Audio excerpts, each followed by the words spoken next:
Jadi kalau kita melihat permasalahan, kita bagi-bagi dulu ya Mbak ya. Ada yang global, Indonesia, kemudian baru kami ya.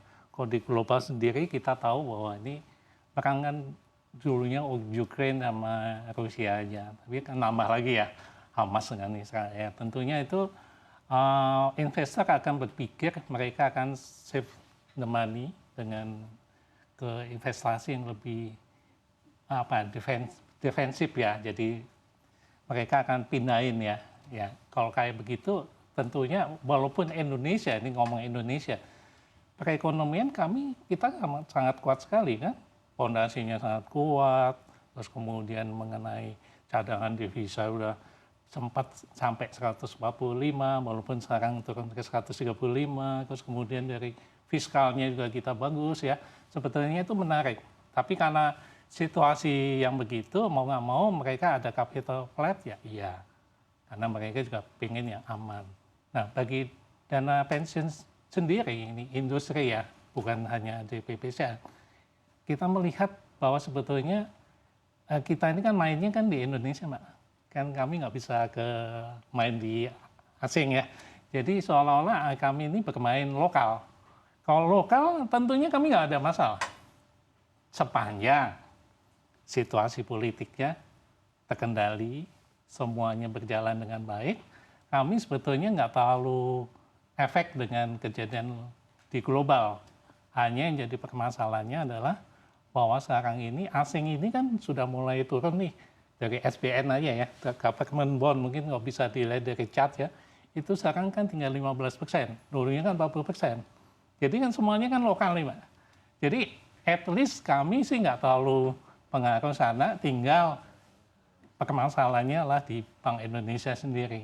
Bisa nggak dia menjaga inflasinya tetap di 3%, kemudian cadangan devisa dengan baik ya, terus kemudian rupiah.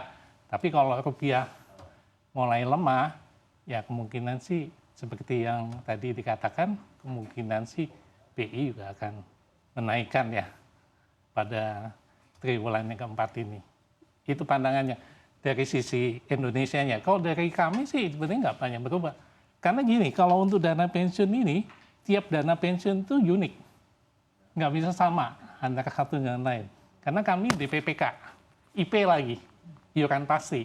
Jadi contoh nih kami sedang menghadapi banyaknya pensiunan. Maksudnya klaim pensiun.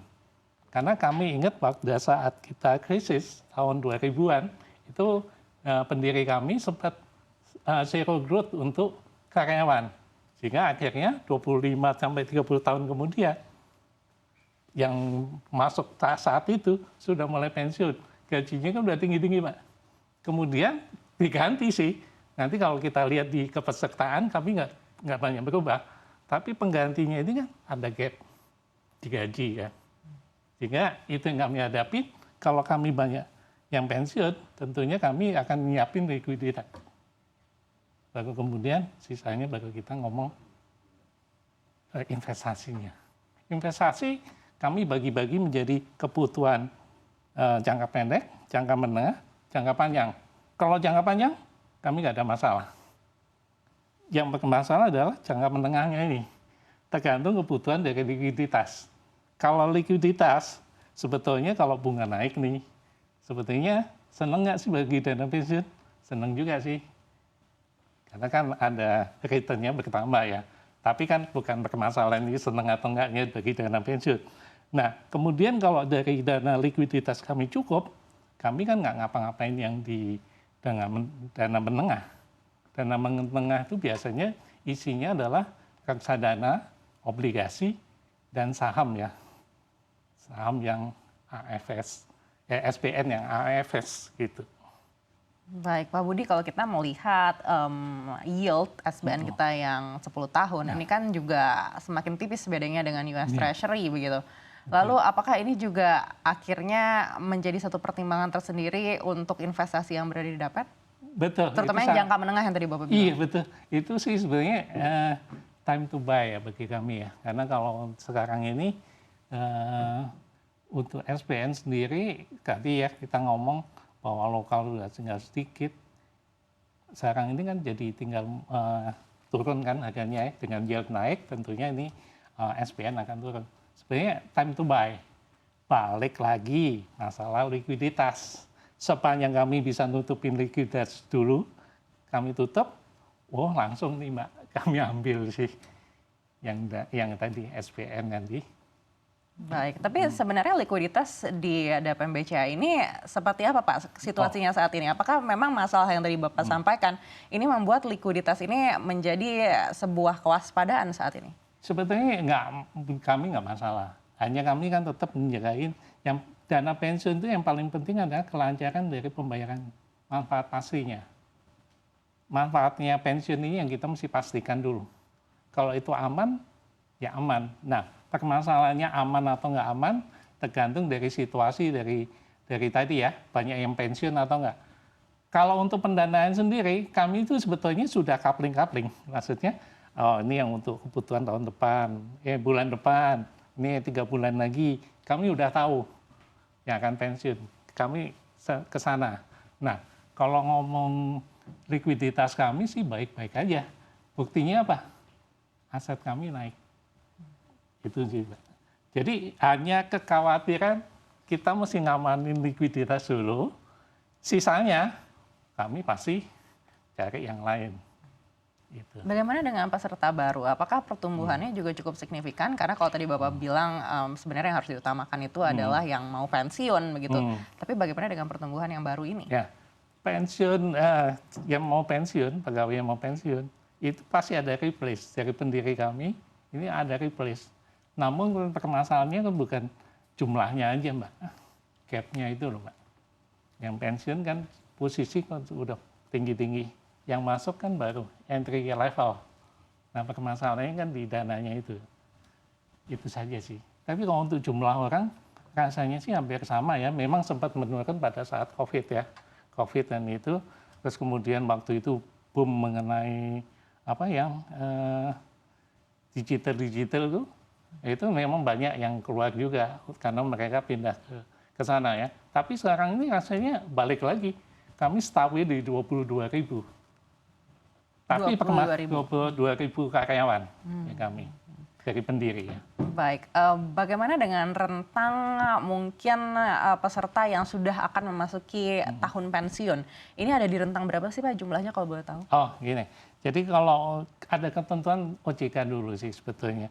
Jadi seseorang itu pensiun kan di usia 55. Ada ketentuan sebelum mereka mencapai usia 55, 2 tahun sebelumnya, itu kami masukkan sebagai life cycle fund. Itu jumlahnya sekitar berapa ya? Nggak banyak sih, sekitar 10%-an dah. Itu harus masuk ke sana. Masuk ke sana di life cycle fund itu bedanya apa dengan yang reguler? Life cycle fund ini pendanaannya itu harus diinvestasikan yang aman. Yang aman itu apa ya? Deposito dan mungkin juga SPN yang umurnya 2 tahun. Itu harus dimasukkan ke sana. Kalau yang reguler itu ada 19 investasi yang boleh dimasukin untuk yang reguler. Bedanya itu aja sih. Baik, lalu angka pertumbuhan peserta barunya itu ada di kisaran berapa persen Pak? Untuk peserta baru sih rasanya kami pesertanya itu flat ya, 22. Karena tadi ada yang pensiun, ada yang masuk. Kalau yang pensiun sama masuk itu saya nggak hafal jumlahnya ya. Tapi intinya adalah kalau untuk jumlah peserta kami nggak ada masalah. Baik, kalau gap-nya sendiri itu berapa persen Pak? Gap-nya sendiri sebetulnya bagi kami itu kurang lebih karena iuran gini. Kalau kami ini kan IP, iuran pasti. Dari pendiri itu 5, dari peserta 3. Sebetulnya nggak tahu masalah sih jumlahnya. Ya beda-beda sih. Kalau untuk gap saya ancur-ancur aja ya. Mungkin dalam 1 tahun itu mungkin ya bedanya nggak sampai 100 miliar sih. Gap untuk yang itu ya. Baik, kalau dinilai dalam persentase itu berapa Pak? Kira-kira? Persentase kalau kita di bawah 100, kita anggap 100 saja ya. Aset kita kan 5,5 T. Jadi sekitar berapa ya?